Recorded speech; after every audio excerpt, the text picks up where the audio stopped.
What's up, guys? Welcome back to Newswave. Yesterday, disaster struck the gaming industry with multiple games being canceled, several others being delayed, and just a questionable future at best in front of us for Ubisoft. We'll go over all of those details here today. Also, we are going to be talking about a pretty big name with Nintendo who is actually stepping down after 40 years, leaving many questions around a particular franchise. And we also have Final Fantasy VII Remake Intergrade with reviews going live that gives us an idea as to how the Xbox and really the Switch 2 version is able to handle that game, and maybe even some ideas around Square's plans for the future, especially when it comes to the third game in the trilogy. All of that and more. Guys, if you enjoy these videos, make sure you hit that like button. Helps out a ton. And if you're new here to the Spawnwave channel, make sure you subscribe down below. Guys, we're here every weekday morning, 8 a.m. Eastern time, going over the world of gaming. So if you're trying to keep up to date with all the news, check back here in the morning, even if you don't get a notification. Most likely there's a video here for you. And we're going to start today with Fallout 3 and Fallout New Vegas, as there have been a lot of rumors around remasters of both of those games. Kind of similar, it seems, to what we saw with the Elder Scrolls the Oblivion, how that came out and had Unreal Engine paired in with the original game to do the remaster. Well, there have been ideas that maybe Fallout 3 or New Vegas could be shadow dropped. Well, seems like we have some cold water to pour on that one, you can see. This is over on Windows Central saying no, Bethesda isn't shadow dropping Fallout 3 and New Vegas remasters anytime soon. This from Jez Corden, and it seems like we're still a ways off from these games being released, but they are in the works. So that's good news, right? To hear about how we're getting at least an updated version of Fallout 3 and Fallout New Vegas, two games that people absolutely loved back during the Xbox 360 era, and they were awesome experiences. I mean, especially Fallout 3, when that came out, it was like mind-blowing stuff. And then New Vegas just kind of carved its own path a bit there, but they were still very memorable experiences. But this kind of got put out there ahead of the Xbox Developer Direct, as again, rumors were swirling that they could shadow drop them here because of a secret fourth game. Doesn't appear to be the case, but still should be a lot of fun here later on today when we get a look especially at what Playground Games has been working on. Also, do you remember how we were supposed to have Borderlands 4 on the Switch 2, and after they delayed it, it's been pretty quiet? Well, there was a retailer that posted a date that, well, sounds kind of weird, you can see. This was noted over on Instant Gaming, saying Portuguese retailer Gaming Replay has posted the game's page on its website, stating the Switch 2 release is scheduled for February 27th, 2026.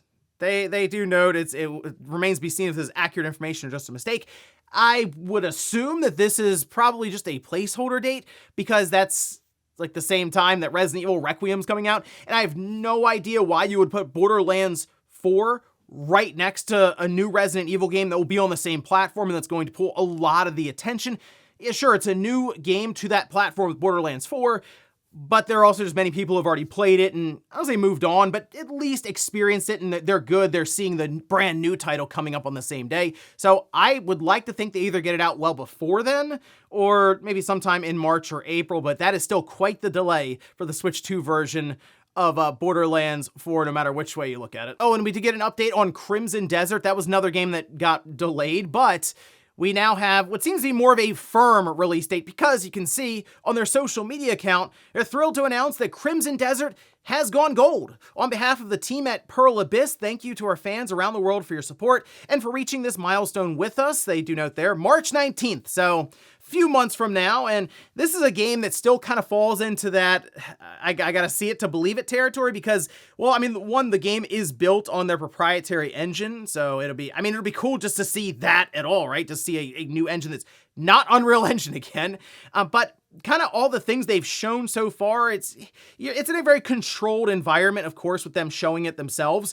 But then to see it just kind of put out in the wild and people going crazy around that big open world and all the abilities and combat and everything they've shown, I'm hoping it all comes together, because what's being promised does look like a very, very impressive title. But don't have to wait too much longer. It's gone gold, and we should see it on March 19th. And guys, with some of the quick news out of the way, let's get into the bigger stuff. Let's start right away with Ubisoft, as they put out a press release that was absolutely shocking. Like, I couldn't believe some of the stuff that was in this press release, and then some of the follow-up information. I mean, just to hear about some of the games that are out, and then some of the games that are still in development. is wild stuff. You'll see what I'm talking about there. Let's start here with the press release that they put out.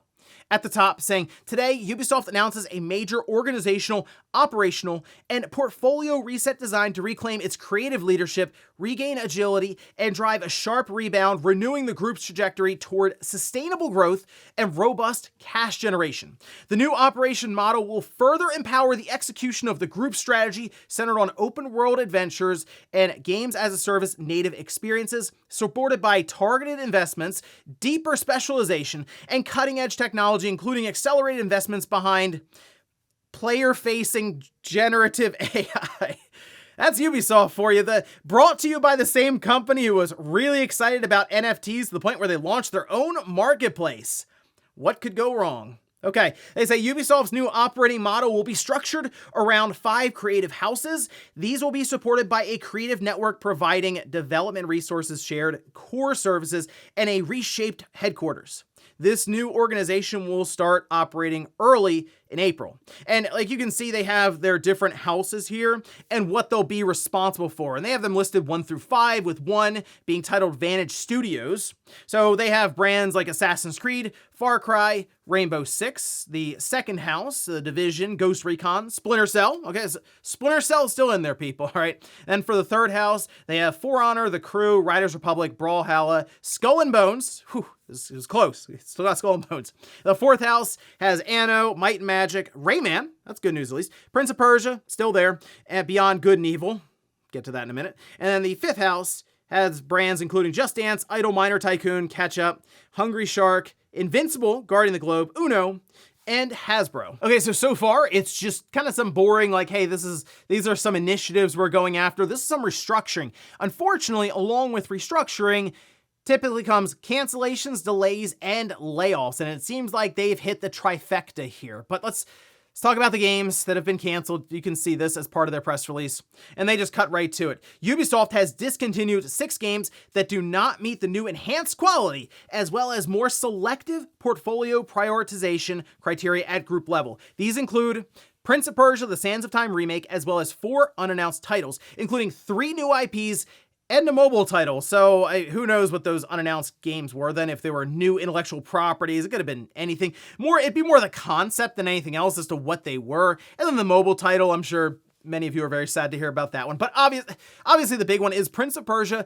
The Sands of Time remake, because it seemed like everything was good. I mean, they even were putting out messages ahead of the Game Awards because there were rumors that it was going to be there. And they said, hold on, no, we can't wait to show you more about this in 2026. And it seemed like we were gearing up for a big push. There were rumors that, maybe it's coming out in January. And doesn't seem to be the case now, obviously, because we're 3 weeks into the year with January, and it's just been canceled. And the only thing I can think of is it was in development for a while. It of course, got pulled back, fully scrapped, rebooted, and it kind of at least felt like Ubisoft was looking at this as, okay, we need to get Prince of Persia back on track because it could be a bigger gaming property for us if done right. And I guess just Sands of Time remake, you just never able to figure it out. And look, it wasn't gonna sell 10 million copies. Probably wasn't gonna sell 5 million copies. But I think it would have at least been multi-million, and it would have been a good starting point, or I guess them getting back to a starting point for Prince of Persia with a 3D game that was at least familiar to many long-time Prince of Persia fans. But I think also, if, again, remade well, would have been a good entry point for people to jump into the franchise. Now, to go along with those, they say in parallel, the group will allocate additional development time to 7 games in order to ensure enhanced quality benchmarks are fully met and maximize long-term value creation. This includes the unannounced title initially planned for fiscal year 26 that has been delayed to fiscal year 27. And the belief here is there's an unannounced title for fiscal year 26 is that Assassin's Creed Black Flag Resynced. That is still in development, and it seems like now we might have to wait till holiday, so end of this year, or the beginning of next year. So again, and then the other 6 games, who really knows at this point? It does seem that at least Splinter Cell, that remake, is still in development, so good news there. And the Prince of Persia Sands Time remake thing is crazy, having that get canceled. But what if that got canceled and Beyond Good and Evil 2 was still in development? Remember that game? Well, turns out it still is. This is over on Insider Gaming with Tom Henderson, who says, Insider Gaming has learned that one of Ubisoft's longest in-development projects, Beyond Good and Evil 2, has survived Ubisoft's latest round of project cancellation. They go all the way back to May 30th, 2008, when it was like initially announced, but I mean, most of us really saw it for the first time when they made a big presentation in 2017. And it's funny, I think about Beyond Good and Evil 2, because that's game's been in development almost as long as this channel has been around, so it's almost in parallel with that. And I think about it in that like terms of like length, how long it's been in development. It's absolutely insane that it's made it through all these rounds of cancellation. No, Prince of Persia: Sands of Time remake. No, can't do that. Beyond Good and Evil 2 though, it's only been like 9 years. We can go another couple here. Just do around 10 and we'll see how it comes out. The only thing I think of is just the lost or the sunk cost fallacy. The belief that they just have so much money in, they gotta pour a little more just to get it to the finish line and recoup anything from it. And it's just, Ubisoft is just being Ubisoft again. I have no idea what the future holds from it this time, because they're back to the games as a service, generative AI even being lumped in, and it seems like, hey, if a game comes out and it doesn't cost as much to make, you can still sell a couple million copies, call it a success and move on. But right now, it seems like Ubisoft is really fixated on a few games that are tied to the internet, that are never-ending kind of titles getting live service, and that's what they want to hitch their wagon to, which I do think is kind of a shame, because back in the day, Ubisoft, I think, was more enjoyable before they realized that microtransactions, always online stuff could be integrated into their single-player games, and then that's just kind of the path they've gone down at this point. So I guess the next big game that I'm looking forward to them would be a remake with Assassin's Creed Black Flag resynced, and then I guess Splinter Cell remake. That's the thing with Ubisoft right now. They are becoming less and less appealing, I think, to many people out there. And when you see these kind of cancellations like a Prince of Persia: Sands of Time remake, doesn't really help matters much. Next up, let's talk about a longtime developer at Nintendo who is now stepping down. Now, we can see this is over on VGC, where they say in an interview with Japanese magazine Nintendo Dream, which has been uploaded by a user on Weibo, Tanabe is claimed to have said that Metroid Prime 4 was his last game at Nintendo. This again, Kensuke Tanabe. And if you look at just their body of work going all the way back to 1987, yeah, it says Doki Doki Panic and Super Mario Bros. 2, then of course Super Mario Bros. 3, but he has worked on a lot. I mean, as director, as just labeled as Nintendo staff, as supervisor, screenplay advisor. I mean, the list goes on and on and on, but of course known for Metroid Prime. So Metroid Prime, he's the co-producer. Hey, Metroid Prime Pinball, shout out to that one, is just the producer. Metroid Prime Hunter, same deal.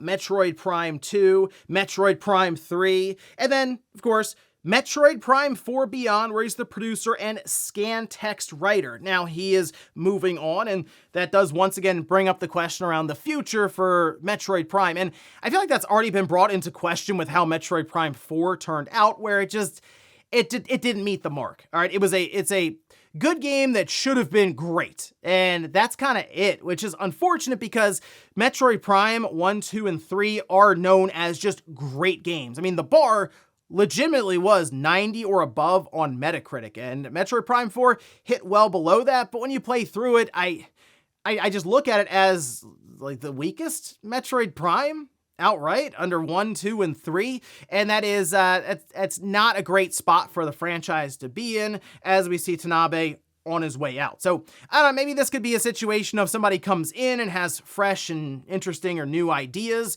and that can kind of get the franchise back on track. I'm still questioning if there will be a Metroid Prime 5. I'd like to see Nintendo attempt it one more time, just to see if, okay, maybe Metroid Prime 4, they were just off a bit on this one, and maybe if they have like more of a fresh start, one that wasn't tied to this ridiculous development cycle with it being rebooted, and apparently Bandai Namco was involved, and it was a whole thing. If it just starts fresh from in Retro Studios, can we have something a bit different, a bit better? And that's kind of what I'm hoping there. But for now, seems like Tanabe is moving on. What a legacy at Nintendo. Again, 40 years going all the way back to Doki Doki Panic and Super Mario Bros. 2 on the NES. In our last bit of news, let's talk about Final Fantasy VII Remake Intergrade.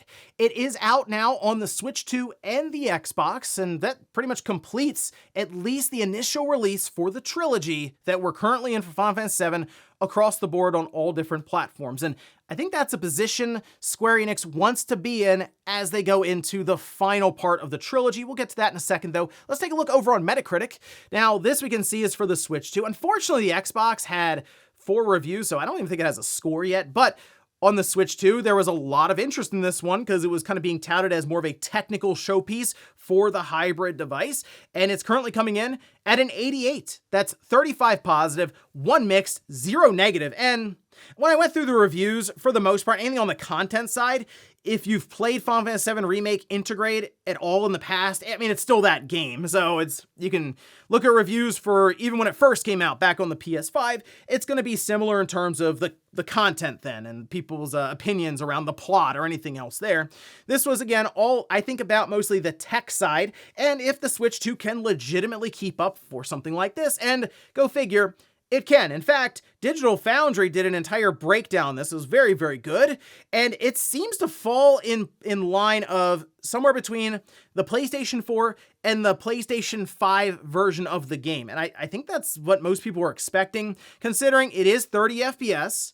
So it's not going to hit the performance PS5 frame rate. But when you look at image quality, any of the textures, shadows, all of that, it is above the PS4 version, and the load times are significantly better. They should be. This is using a solid-state storage, whereas the PS4 is using a spinning disk drive. It does look like we're using at least a light version of DLSS, and using that, of course, even upscaling from 1080p in dock mode or 720p in handheld mode still looks very, very good. So good news there for Final Fantasy VII Remake Intergrade on the Switch 2. And then on the Xbox, yeah, it's again what you'd expect, very comparable to the PlayStation 5 version, frame rate, resolution, the whole thing there. But now people are looking towards Rebirth because Nate did, once again, double down on the idea that Rebirth will be headed to, or at least announced, for Xbox and then also, you assume, Switch 2 this year. And Square Enix, I feel like right now is beelining this. They're trying to get both of these games, Remake and Rebirth, out on multiple different platforms now to complete across the board for multi-platform releases ahead of the trilogy, the finale, being announced. I'd like to think that happens at the end of this year, maybe at the Game Awards, or maybe to start off 2027. But I am wondering if that's Square Enix's plan right now. Let's release this thing multi-plat day one and sell probably the most copies they can. That's Square Enix has already talked about how they're looking more towards being a multi-platform publisher than previously, where they were heavily reliant on Sony. And it seems like, to me, they would, in fact, make more money rather than take whatever Sony was paying them upfront to try to sell to the Xbox, the Switch 2, especially in Japan. Think about that with their Final Fantasy brand that struggling a bit more in Japan because it isn't available on Nintendo's platform that is just completely dominant in the Japanese marketplace for gaming. So if they have it there, they have it on Xbox with Play Anywhere that also hits PC pretty well. I think they have something here, and that would then probably push the trilogy really, really hard with that third one coming out where everyone kind of wants to, maybe speed run to try to catch up for that big trilogy release to cap it all off. And then who knows, with something like Final Fantasy 17, maybe it's a similar situation where they just try to put it everywhere they can. So definitely all eyes on Rebirth. I'll be very interested to see how it performs on the Switch 2, because that thing was kind of a struggle fest in terms of resolution on the PlayStation 5. So I definitely want to see how it'll perform on the hybrid Switch 2. And before we go to the comment of the day, we'll take a look at the poll that I posted up yesterday, which is Game of the Year Madness. That's day 27, Clear Obscure Expedition 33 versus Dragon Quest 1 and 2 HD 2D Remake. Look, Dragon Quest had a good run. But, I mean, Expedition 33 is a behemoth in this bracket, all right? So you can, look, Dragon Quest 1 and 2 took down some big titles. It took down Death Stranding 2, and it took down Kingdom Come Deliverance 2, and then it's getting kind of blown out by Expedition 33. So it just kind of shows you how strong Clair Obscur really is, just outright. It also, there was news yesterday that it had passed Elden Ring for most Game of the Year awards. is like 430, something crazy. So yeah, ClearUp's your Expedition 33 continues to roll on, again, as expected. And we'll finish up with the comment of the day, as you're seeing here. This is from Zaxbox, who says, the TCL Trinitron, hey, you know what? If they started selling a new age CRT, I would pick that thing up immediately, as long as the price was at least decent. It's always that thought process of, oh, you know, I really want to find a CRT. But if you go online to look them up, it's shipping is insane, first of all. And then even so, pricing can be pretty high on some of the more sought after ones. Then even if you pay the shipping and you pay the inflated price, you are just crossing your fingers, hoping that that thing is packaged well and makes it to your house in one piece. They didn't travel well, you know? And so I wouldn't mind if that were the case and a company figured out how to bring it back, a replica something. Yeah, I'd probably pick it up because it's been a while since I've had a good CRT in front of me to play some of these older systems. I mean, plugging it in with the audiovisual, the yellow, red, and white, and playing something like a PS1 or a GameCube, that would be a lot of fun. And ladies and gentlemen, that's gonna do it here for Newswave. If you enjoyed this video, guys, hit that like button. If not, hit the dislike. Leave comments down below about everything we talked about here today. If you missed yesterday's Newswave, I'll leave it up here in a card. Or maybe you wanted to hear about how some of these big tech companies continue to push towards the cloud to where your whole computer might actually just be rented then from the cloud. I'll leave that in the video right below it. Thanks guys for watching, and I'll see you next time.